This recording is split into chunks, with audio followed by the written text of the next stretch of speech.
In today's video, I'm going to teach you how to add transitions in Adobe Premiere Pro. Let's jump right in. I'll assume you already have a project open with at least 2 clips on your timeline. That's important because transitions need a cut point between 2 clips in order to work.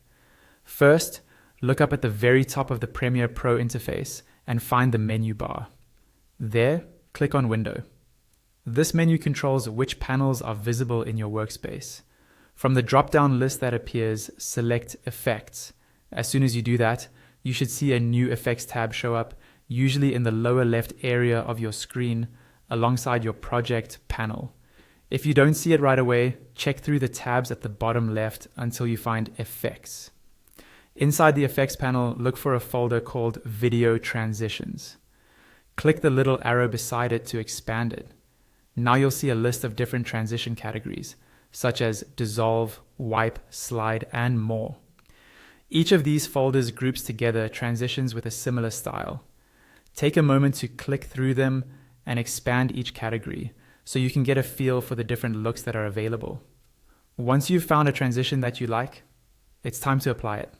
Click on the transition name, hold down your mouse button, and drag it directly onto the cut between the 2 clips on your timeline. You'll want to drop it right on that edit point where one clip ends and the next one begins.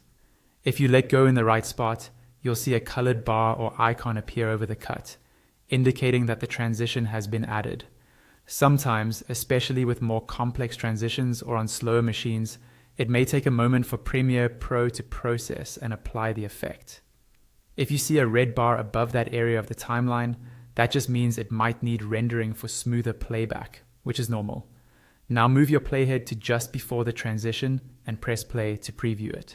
Watch how the first clip blends or moves into the second. If it feels too fast or too slow, you can adjust the length by hovering over the edges of the transition in the timeline and dragging to make it longer or shorter. And that's it. You've successfully added a transition in Adobe Premiere Pro and previewed how it looks in your edit.